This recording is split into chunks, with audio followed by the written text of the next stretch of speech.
Hi, everybody. We're going to give everybody just a minute to get in the room. And while we're waiting, we have a fun question of the day, which I can't believe we haven't. I don't think we've asked yet. Tell me if I'm wrong, but the question of the day is, what show are you binge watching this winter? I know everybody can answer that one, so. I can't say too embarrassing. Oh, wow. Yellowstone. Yellowstone. Yellowstone. Yeah. Can I pick up prescriptions for Marco? Okay. What a responsible pet owner, right? We don't like to use that language, but just had to throw that one out there. What about, is Succession good? Everybody keeps talking about it. Never heard of it. You kind of hate everybody on it. That's what I've heard. Yeah. I watched the first two. I watched the third season and I was like ready to be done with it halfway through, but I kind of wanted to see it through, and I'm done with it now for sure. Like, I'm not watching a third season. Yeah. I will say, since we should not be judging in our line of work, that's a great show to watch so you can judge the hell out of people. Exactly. I do a lot of my judging. Bobby, I was just going to say that. It looks like a lot of people are saying Afterlife. I have not heard of that. It's with Ricky Gervais. It's so good. Oh, is that? No, I don't think I've seen that one. Is it sad? It's kind of a dark comedy. So yes, it will absolutely make you cry, but it'll make you laugh just as much. So it's so good. Cool. I'm trying to binge watch Around the World in 80 Days, but they've only dropped 3 episodes. Okay, well, I guess we will go ahead and get started. Welcome to the Maddie's Fund Friday Animal Welfare Leadership Roundup Call. Week number, I don't know what, but we're about 2 years into this pandemic.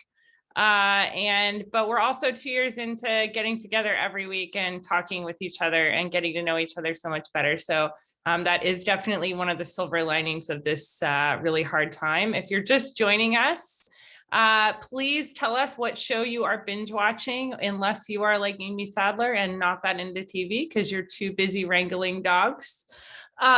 We are here today with a really exciting agenda, and as we promised all you cat lovers are going to get your fill of information and inspiration today as well.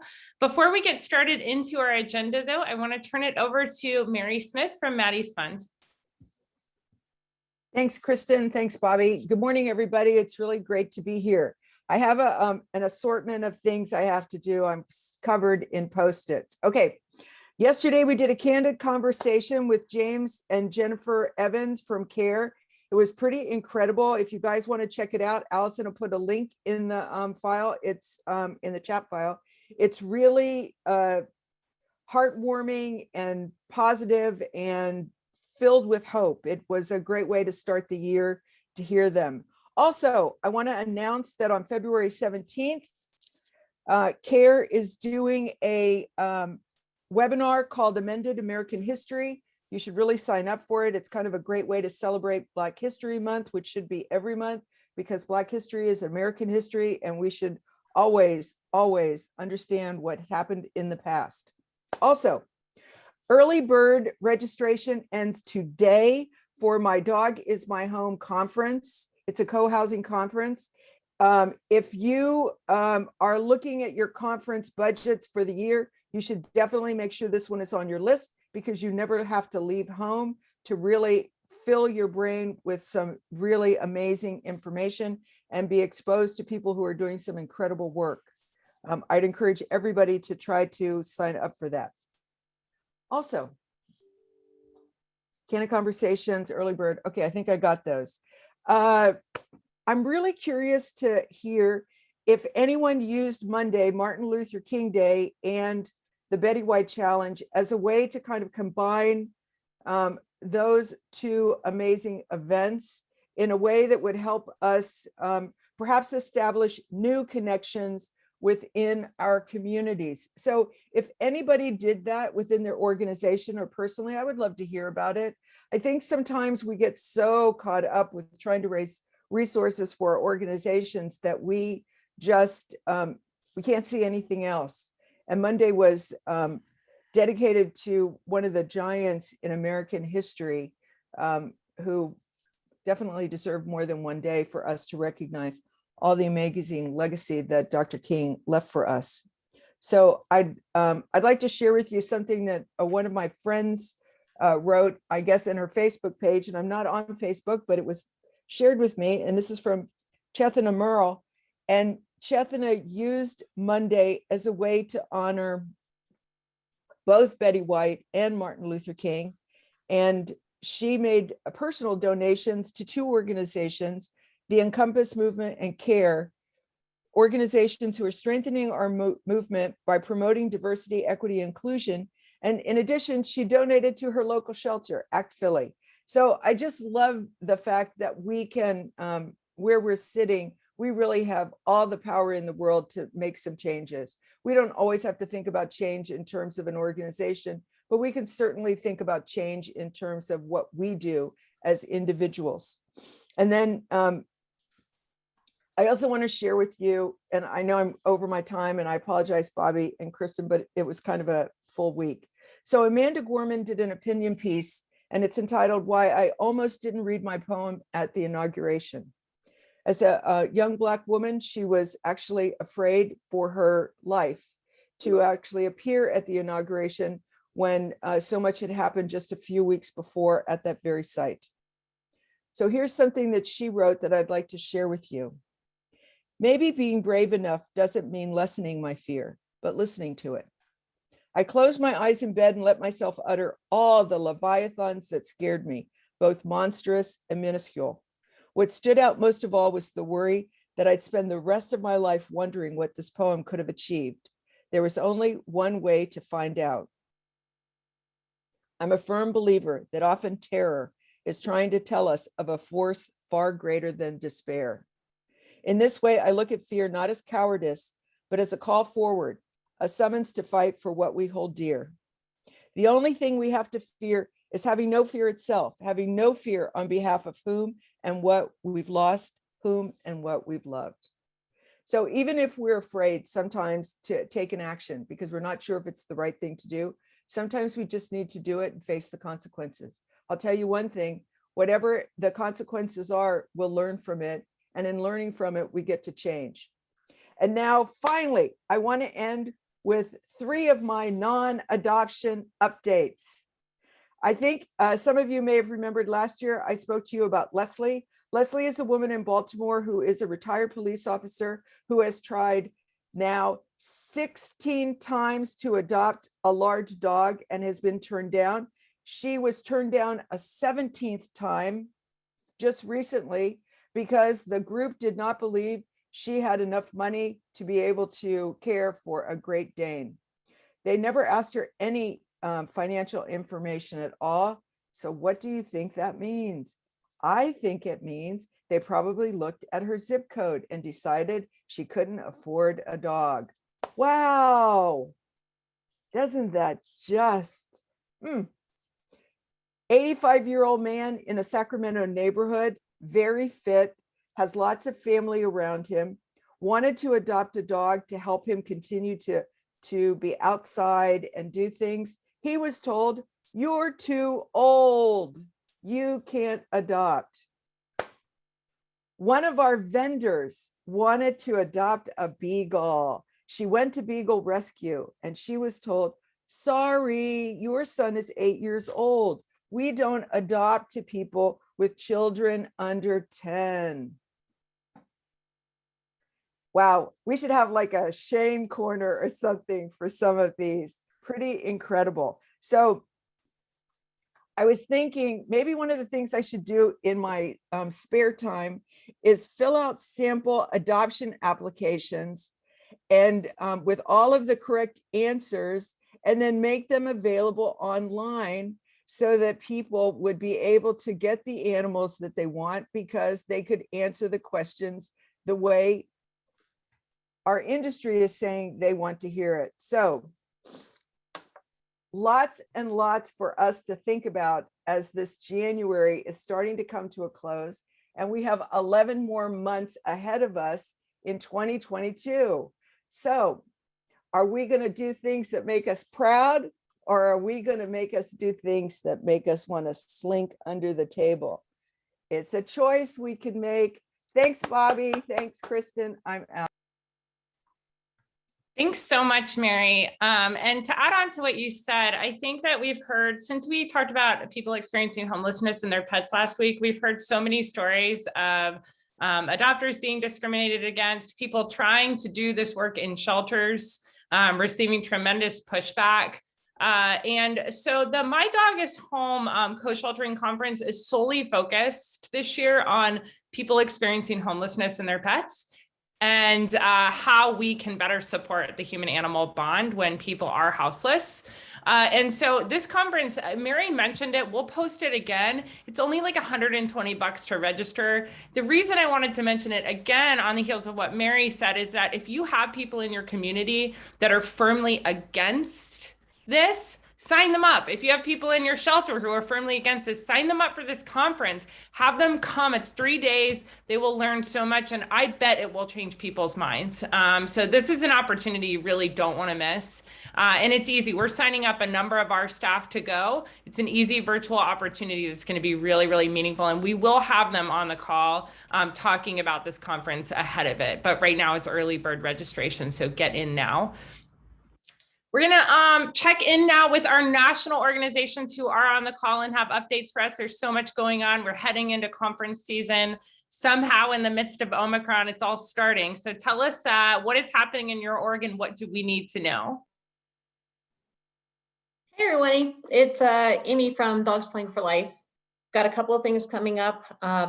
We have a level 2 mentorship that we're hosting at the Canine Center, Florida, which is for some more advanced playgroup stuff and then other BMOD fun stuff. We actually only have 2 spots left, but it's coming, it's right around the corner. So I thought I'd give you guys a heads up. It's January 31st to February 3rd. And then we also have our fancy footwork, which is our basic leash training and kennel routines and basic training for shelters. That's a webinar, free webinar. And that will be on Friday, February 18th, noon Eastern time. And I will put the links in the chat. Thank you.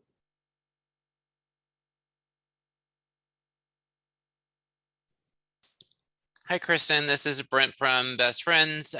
Best Friends has a town hall next week. We're resuming the town hall series coming out of the holidays. So next Thursday at 5 o'clock Central Time, we'll be talking about community supported sheltering and leveraging all the resources in your community to increase life saving and the power of pulling those different groups together. So yay, Kristen, thanks for signing up. Looking forward to tough questions there. Hey guys, it's Kathy from Canada. Brent, I signed up for that too, just so you know.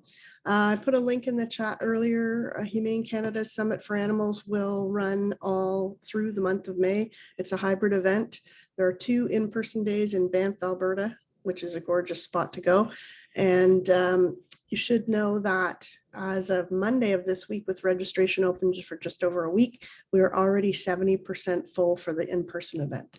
So sign up. Thank you, Allison, for putting the link in the chat again as soon as you can, and we hope to see you there.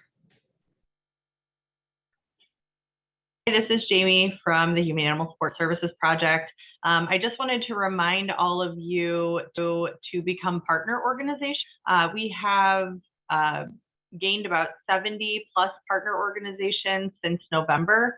And we're learning so much that we're using the data that we're gathering from a self-assessment that you all fill out to help move the project forward and figure out what tools and resources you all need.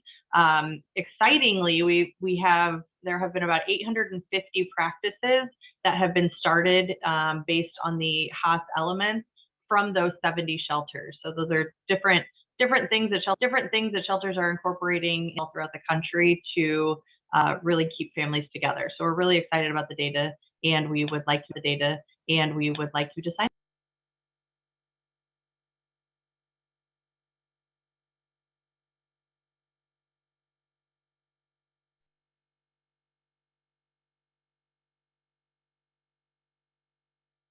And Bobby, I believe next week we're going to have the folks from Million Cat Challenge here talking about their exciting year in 2022. Is that correct? We are. It's a special announcement. So super excited for that.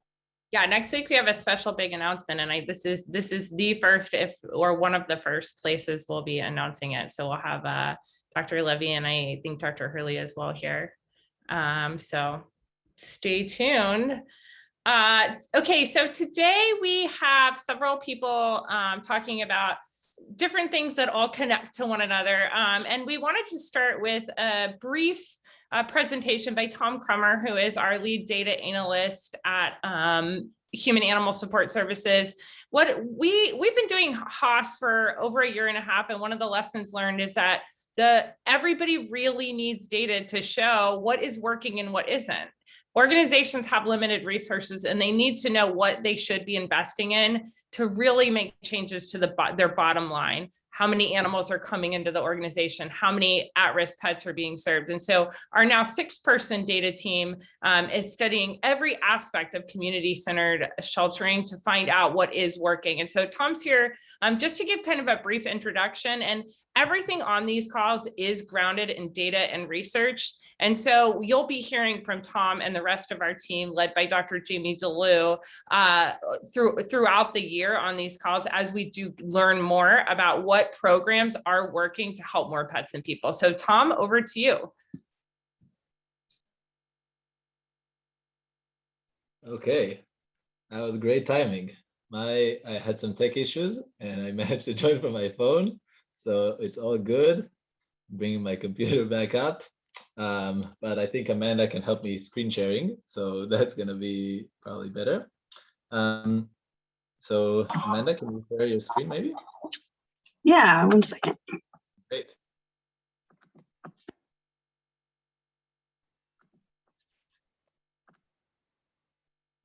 Great.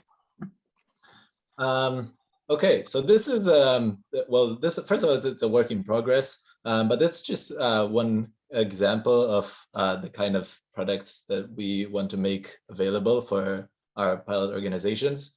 Yeah, we really want shelters to be able to use and see their data in a variety of ways. And we try to make sometimes sort of the detailed reports that dive in and show all the details, and which can sometimes be really important, but we also want to create versions that allow simple overviews and understanding, like what are the key metrics, how are we doing, how is what we're doing right now comparing to what we were doing last month, or perhaps the same month in the last year, and use that in conjunction with the programs being put in place to understand what impact they're having. So this is the version of this for lost and found, so for lost pet reunification.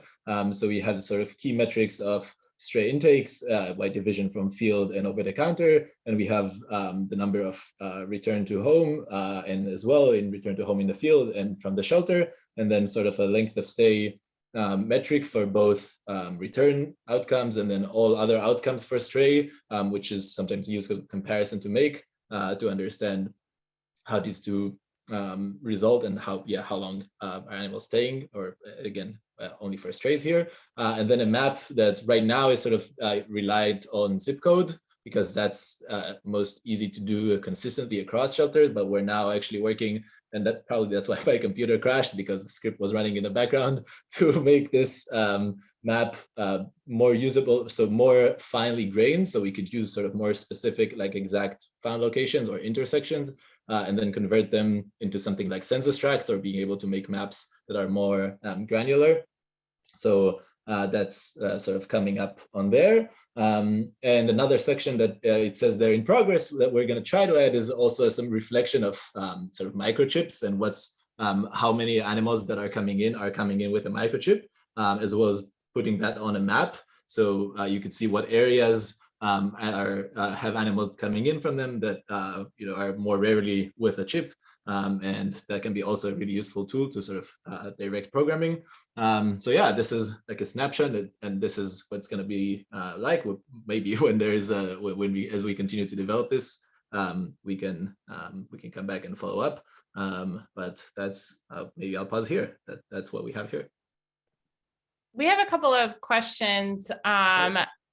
people are asking if this will be something that is open access and will be accessible to any organization. Well, right now, open access meaning so that organizations can have their data there, or that this is accessible to the public, for I example? think, Tom, people are asking if the code, sort of the script and everything that you've written for will be accessible to other organizations to create their own dashboards with.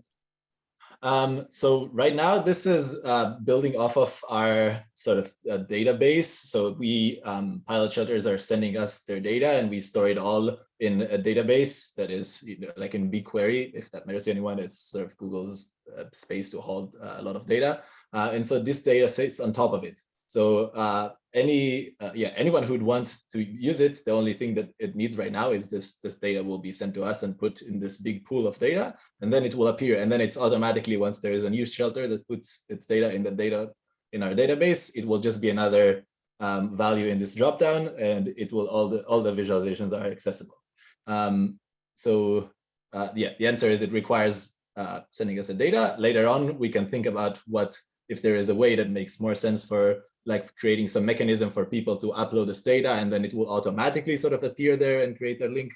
Usually these kind of things can't really never automatically work. There's probably going to need to be some processing on our end, but maybe with a lag of like a day or 2 days, like it's not when all the systems are in place, usually it's pretty easy to apply this to a new shelter. There's one question is the red, yellow, and green. Are those recommendations? What are those numbers? What do those colors indicate? Right. Yeah. Thanks. Makes sense that would bring up a question. I forgot to talk about that. So we put those in as sort of an easy way for shelters to be able to set some goal for themselves. And right now, this is sort of a default value, and shelters can decide that for them, obviously the goal might be different. And they want to set it so that when that it depends on their circumstances and how they're currently doing. Right now these are sort of default recommendations, but we can definitely change those to accommodate each shelters and whatever their circumstances are. Like if someone doesn't do return in the field, then it makes sense that you wouldn't have a goal there that says you're in the red zone, right? But if you're doing really well, then perhaps you want to push yourself even further, or maybe tweak these goals so that in each quarter they're sort of advanced based on what you're doing. So there could be all kinds of ways to use it. Thanks so much, Tom. Okay, I know there may be some other questions. Tom, can you, all of us data geeks on here are probably really interested and are going to have other questions. Can you put your email address in the chat, and we can, people can contact you, and you're going to be coming back. You and the other members of the data team will be coming regularly to update the group. The challenge, as we all know, has been tracking things that aren't related directly to intakes and outcomes. It has been a huge challenge. And so you can see on here, you're able to track return in field. And so being able to track these things means that we can count them in our metrics, which has been for a long time a challenge for our organization. So Tom, thank you so much. Yeah, thank you. And please send me emails. I'm going to put my email there, and I always do that on big calls, and then no one emails me. And I feel like, why not? I put it there for you. So yeah, don't hesitate. Thank you so much. Okay, we're going to move on to Kimberly Spina, the Foster Program Manager at greatergood.org. She's joining us. We sort of came across this new program Greater Good's doing and reached out immediately because it is such an important idea. So Kimberly, welcome. Thank you. Hi, everybody. Let me share my screen.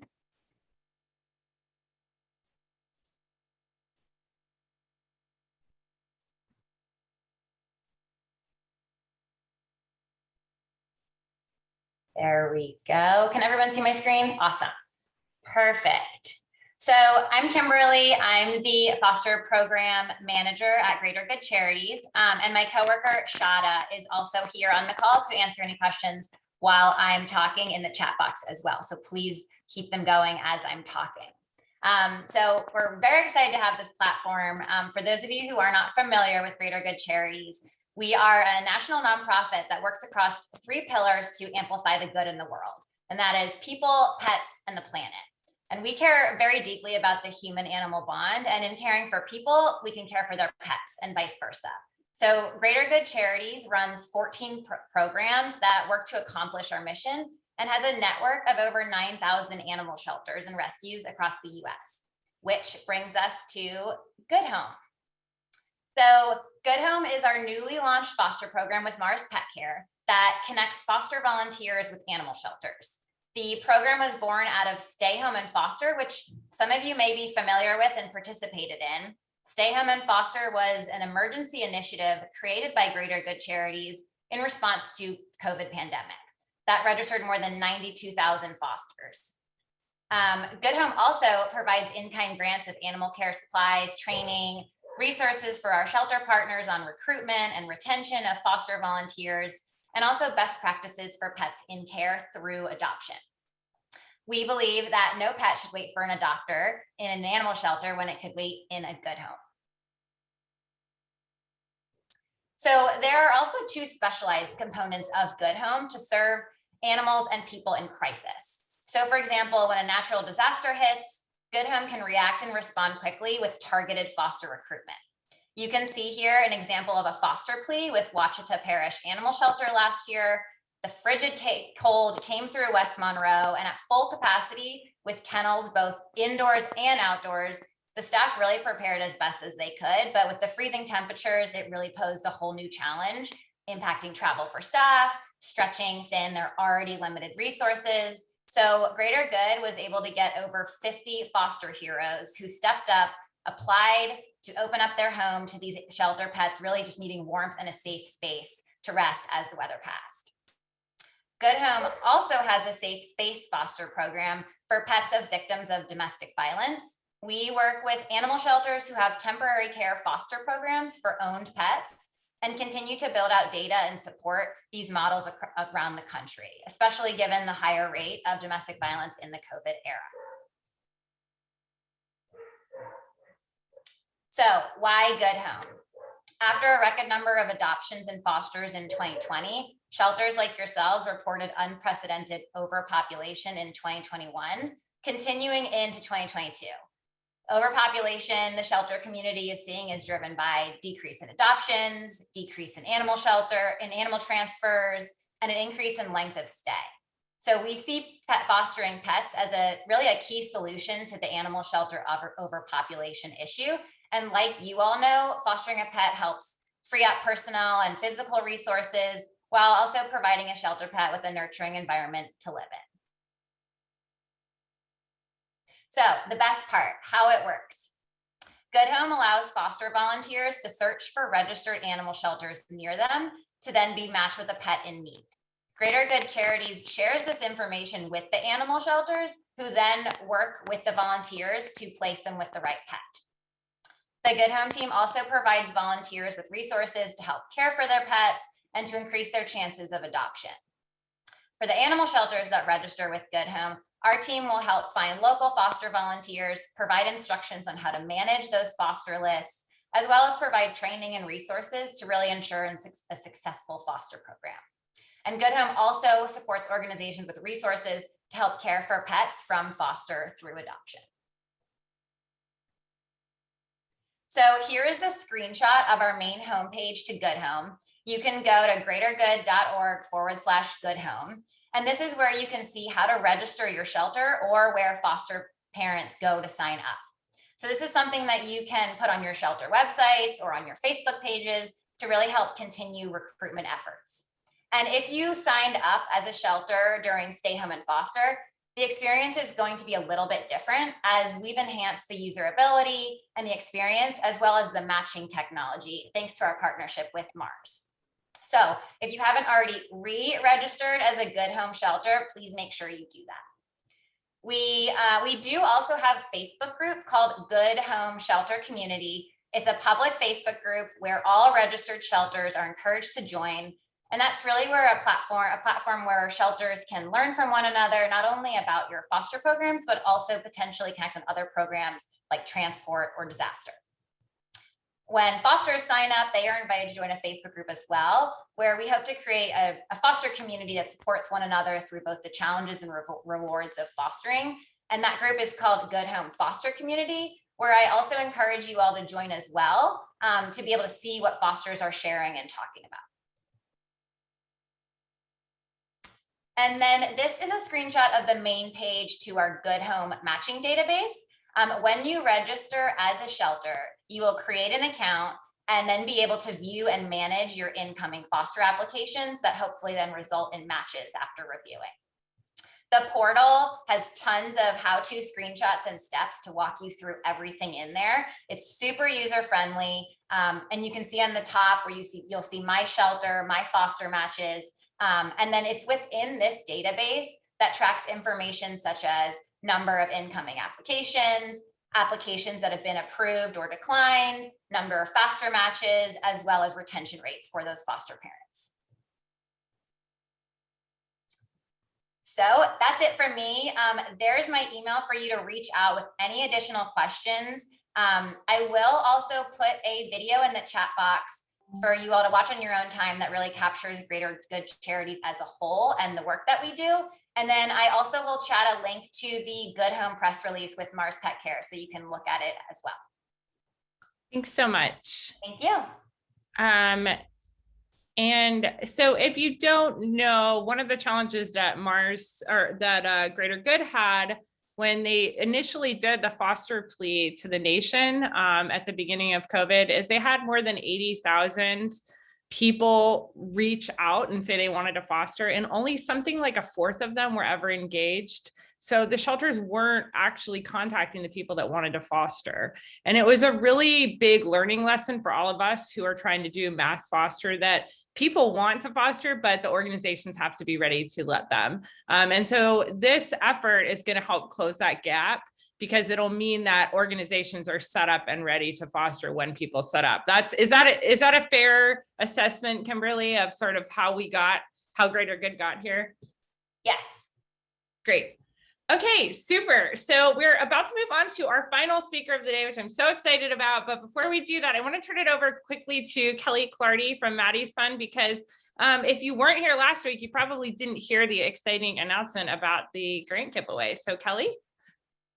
Yeah, thanks, Kristen. Oh, I am so excited to pop on here because, well, first of all, there are 238 of you on this call, which is like, so exciting. So if you haven't seen what I've been posting in the chat, and if you haven't been on any of our calls yet this year, Maddie's Fund, is giving away some grants to those of you who watch these calls. We're giving away grants to the Friday call viewers and listeners, and we're giving away grants to the those who watch the Monday call.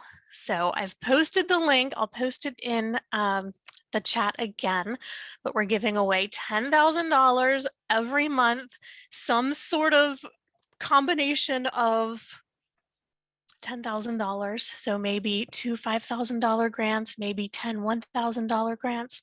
Who knows? So it's just a way to be excited and kind of spread some cheer in the world. So I'll post the link. If you're on the call, you're already registered for the call, but you do need to fill out the registration form for the grant giveaway. So I will post that as soon as I'm done, and be sure to sign up to win some money. Donna asked a really important question. Are y'all going to be wearing your light up headbands? Probably. I'm going to go with yes. I'm pretty sure Mary will have some sort of fancy headwear on when it's time to do the giveaways. Cool. I actually have all of those here, so it's definitely something that is remote. Awesome. Okay, well, we're going to move on to our final speaker of today. She really needs no introduction, but she has been leading the way on conversations about all things cats, particularly community cats, for a number of years now. Welcome, Stacy Lebaron, to the call. Thank you. Thank you so much for having me. So excited to get you here because you have done how many episodes of the Community Cats podcast now? Well over 400. So we about 400 and I just recorded like 450 the other day. So, and we have over 300,000 downloads of the show. Absolutely incredible. And we wanted to get you here today to get the behind the scenes look at Stacy Lebaron and the work you do and why you do. So tell us, can you just start by telling us a little bit about your background and how you came to do this podcast and the other work you do with Community Cats?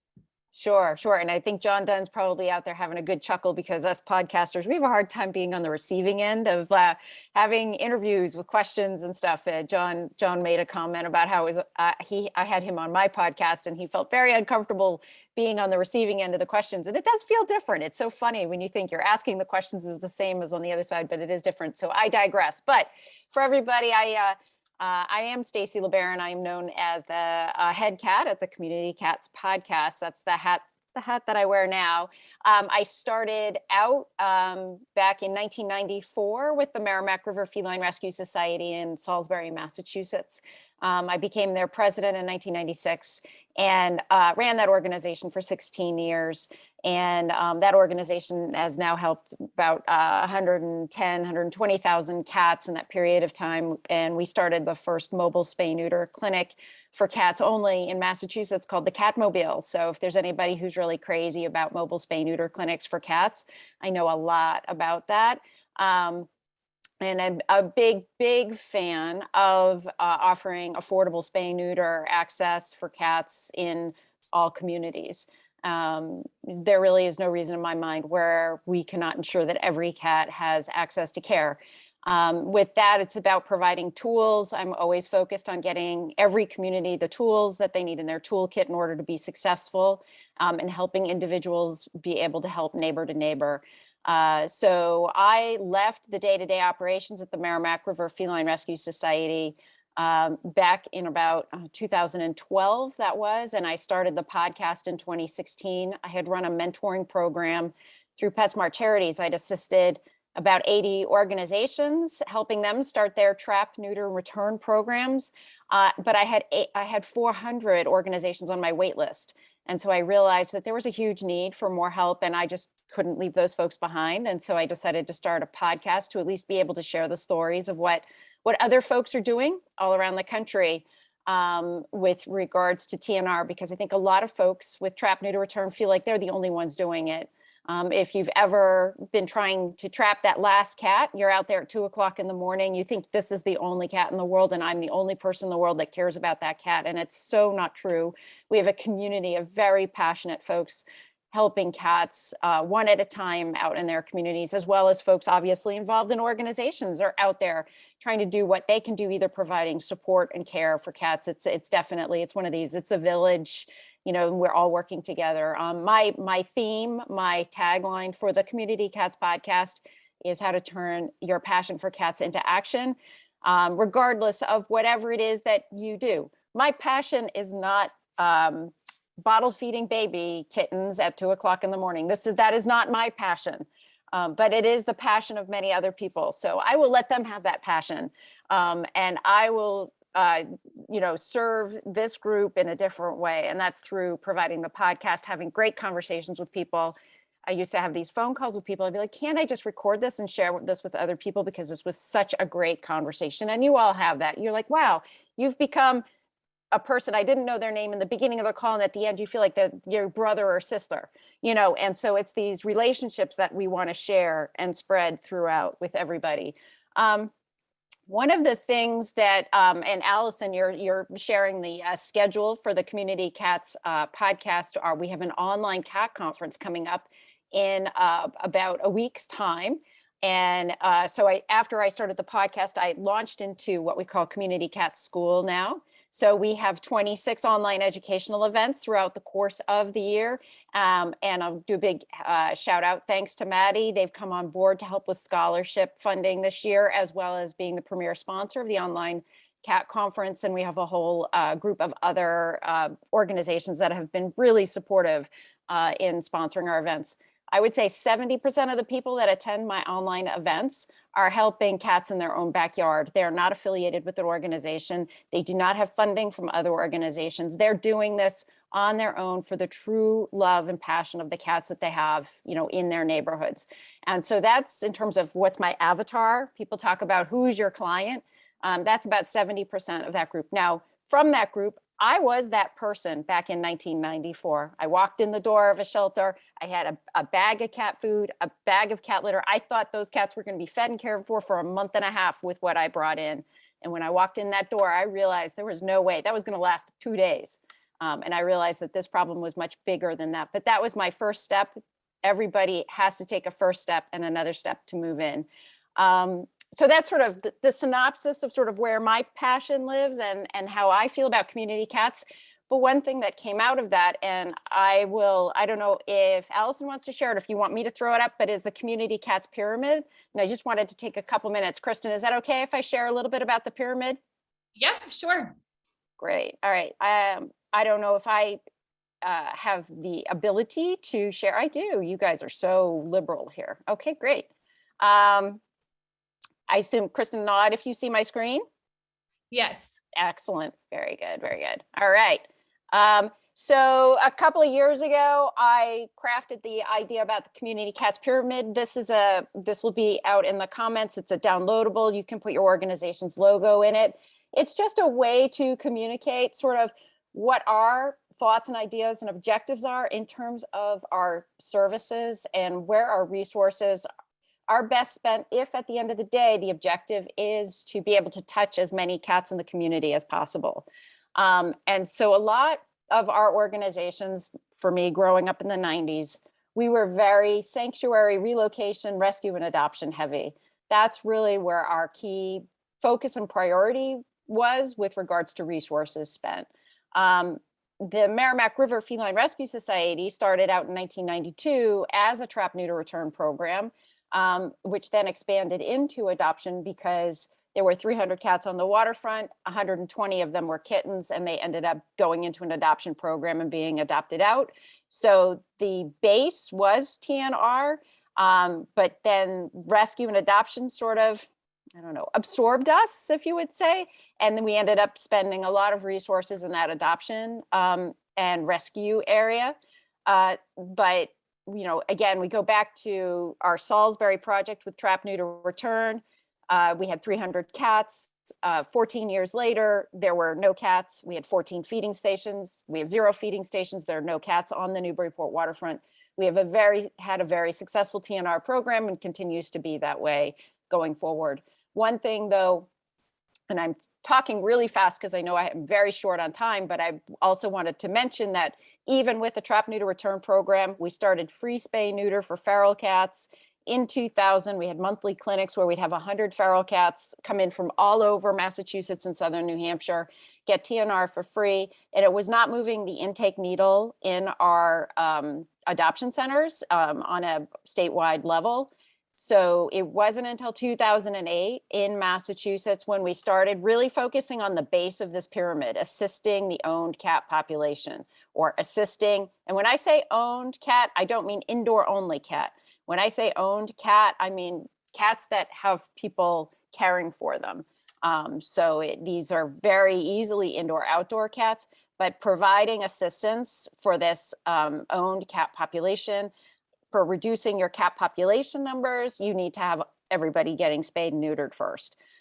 That's why I'm also a very ardent supporter of a campaign called Feline Fix by 5. That is a program of the United Spay Alliance and really trying to promote that if folks need the ability to access spay neuter resources, that it's not a challenge for them to find those resources.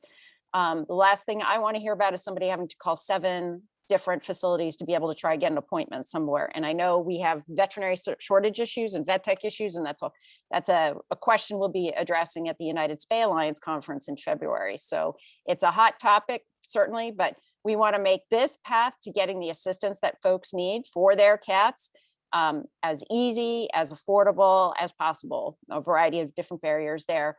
This, I think, is a really good document to share with your board of directors to help if you're trying to do some strategic vision work with your board of directors. I find that, and I could be saying this wrong, so you throw it in the chat if I'm wrong, but I find that they get very wrapped up in this top area. And we really want to make sure that they understand that if they want to make an impact in their region, that they're going to, really put some resources into this bottom half. This pyramid I have here also doesn't represent one organization. It can represent a collaborative effort of multiple organizations. So I could have, barn cat relocations resources or whatever, and they handle this top part. But the key component is that we have all of these factors represented in the community. So it could be one organization or it could be 5. And I'm going to stop here right now, Kristen, and make sure I'm covering all the topics you wanted to cover today. Yeah, if you want to unshare your screen, you had some poll questions you wanted to ask. Do you want to launch those? Sure, I do. Yes, please go ahead. Okay, the first question is, as an executive leader within your organization, on a scale from 1 to 10, how critical is it that your organization provides or supports TNR, trap, neuter, return? So we give everybody just a moment to click that simple answer. And folks that know me from my conferences, I love polls. They are my favorite things next to cat trivia questions, which might come up. The good news is we have a little time because you're the last speaker and don't want to miss out on some important questions. One is that I thought it was really interesting that you have a master's degree in urban planning. And I wanted to ask you about that and what do you think the role of community cat programs is in overall urban planning? Like, is this something that we need city planners to be talking about? So I'm just going to clarify. I completed all of the items for master's degree except for the thesis, the dreaded thesis. So I don't hold the master's, but I did attend Boston University to get my my master's there. And I also attended the New School for Social Research for nonprofit management. And so that's where I sort of fell in love with the numbers and statistics and trying to understand sort of the big picture type thing.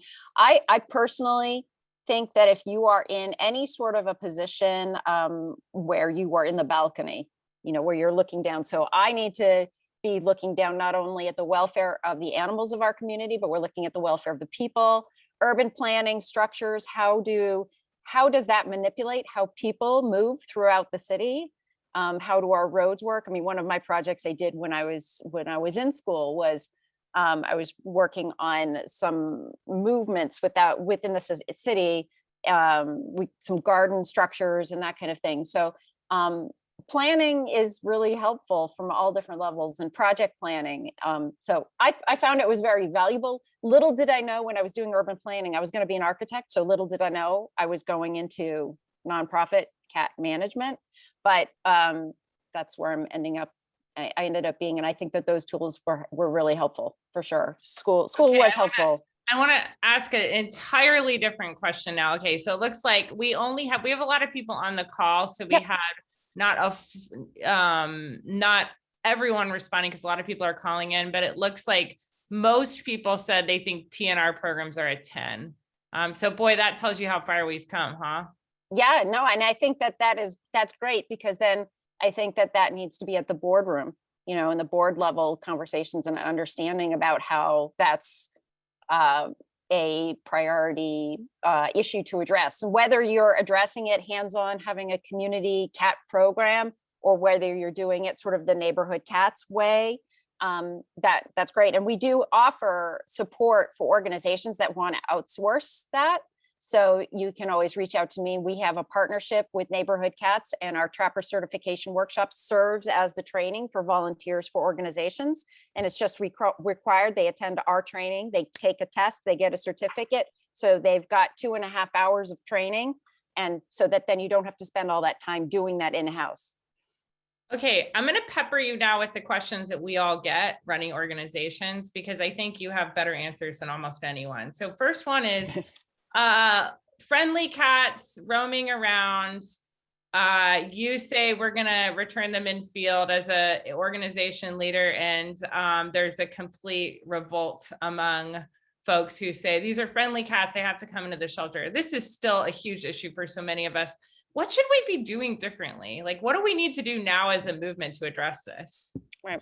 So if it's a friendly cat, Fred the friendly cat, okay, and he looks good, he's well fed, he's got good body composition, then even before ideally that we would love for them to call us first, but if not, if they show up with Fred the friendly cat, we have them put Fred the friendly cat back there with a paper collar.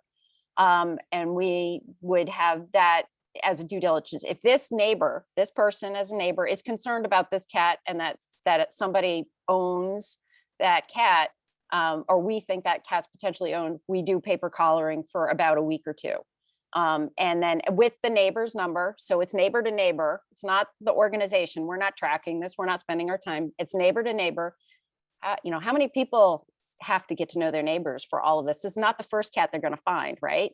So they've got to get to know their neighbors. And so we do the paper collar for 1 to 2 weeks. Then we say, reach back out to us, let us know.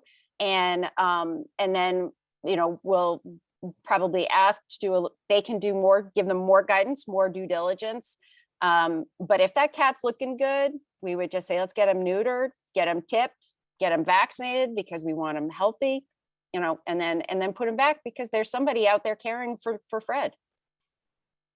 That is brilliant. And I have never heard that. Okay, so how about, that's so smart. How about these cases where you have an outdoor cat colony and the caregiver passes away or can no longer care for the cats, goes to assisted living? These situations are really hard, and it's particularly with cats that can't easily be brought into the shelter and rehomed. What do you suggest for situations like that? So again, conversation with the family. Depends on where the house is, depending on what the housing market is like. You now can sell your house with the cat colony, requiring that the new owner take care of the cat colony. That's been profiled in several articles in the Wall Street Journal, that's a requirement of purchasing a new property now, that's taking care and providing follow-up pictures to the family that they've continued to provide shelter and care. So in a seller's market, you can ask these kinds of things. And but again, it all depends on what type of what the community, what the local environment looks like. If the neighborhood cats are fed in multiple locations, then you would want the other alternate feeders to absorb those cats. Now, that location may not think that those cats are being fed by other people, but I bet you those cats are being fed by somebody else. So again, if there is a friendly cat in that group, I'd paper collar them, and I'd have that, see if there's a way for the organization or the family, depending on how active the family is, to get involved to find out if there is another feeding source for those cats, so that then you can understand that if you remove this feeding source and sheltering source, they're not losing their home.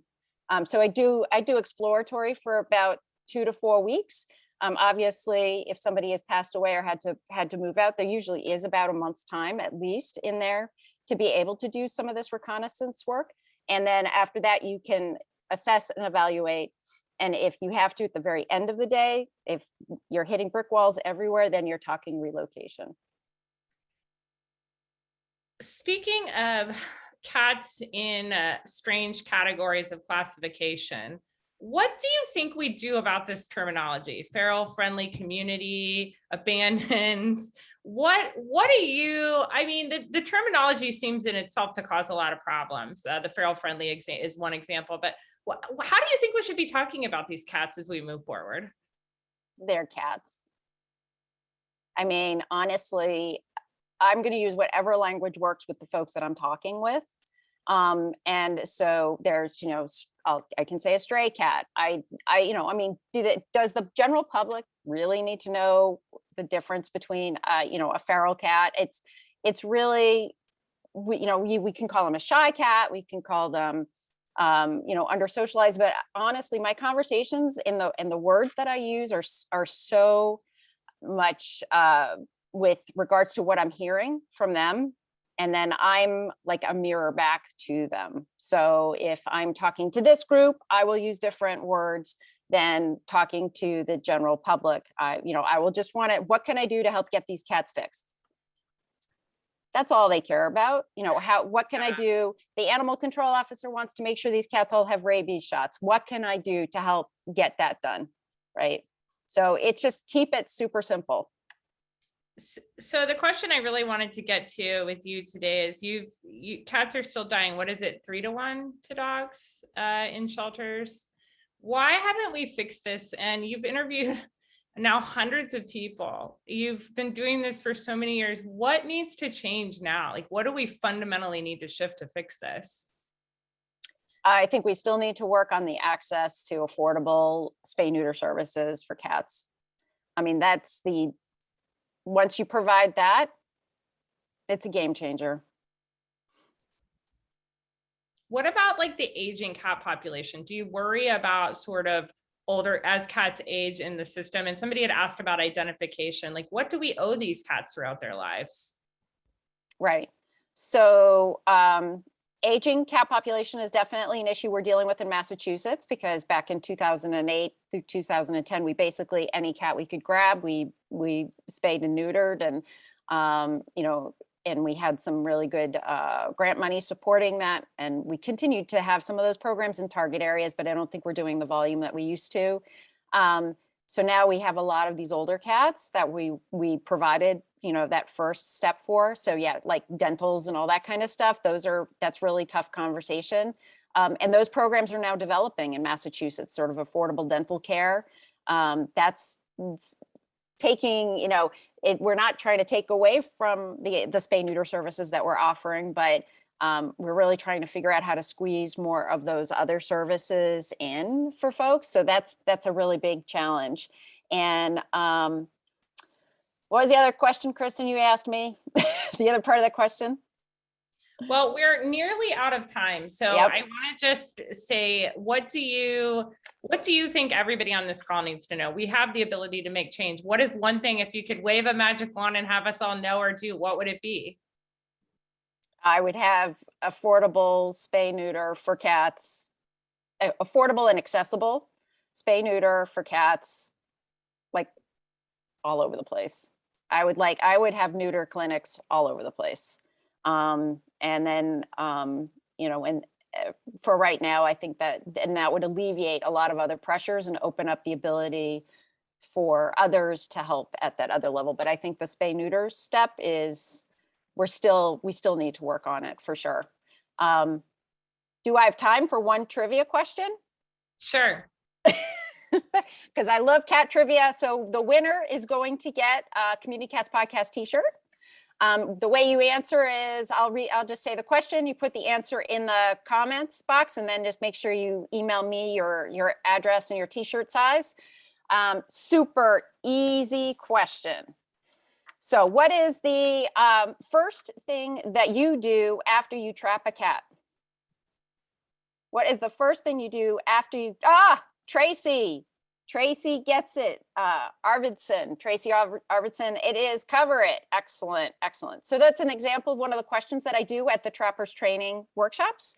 So Tracy, just email me at stacy@communitycatspodcast.com with your name, address, and t-shirt size, and we'll get that right out to you. But we do about 20 to 25 of these at the online cat conference trivia. And so you can go to Community Cats Podcast. I hope I see you all at the online cat conference. I would love to collaborate with organizations for the TNR workshops. So please email me. I just want to help everybody get out there and turn their passion for cats into actions. Thank you so much, guys. Stacy, you're a freaking hero. Thank you for all the work you do for cats. And thanks for just being so involved and helping lead change.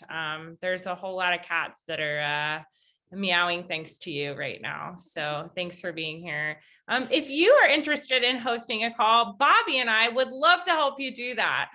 We want to create lots more people that can host calls with 200 people on, and you can do it. If you have an idea for a call you'd like to plan this year, Bobby and I can help walk you through the steps to do that and can support you or even co-host with you. But we want to have lots more folks leading these calls this year. So if you are interested, you can reach out to Bobby or myself. We have Monday or Friday calls, and so we can help you figure out which one is best for you. And if you are interested, we'd ask that you come up with kind of some topics or speakers that you'd like to cover, and then we can help you. So we have a form that you can fill out. We'll post the link here. We'll send that out at the beginning of next week's call, and hope some of you are interested so that we can all collectively lead these calls as we move forward. We're a great big giant army for good for pets and people. So we're so excited you're here. So happy you're coming every week, and can't wait to see you back here next week with a couple of exciting announcements.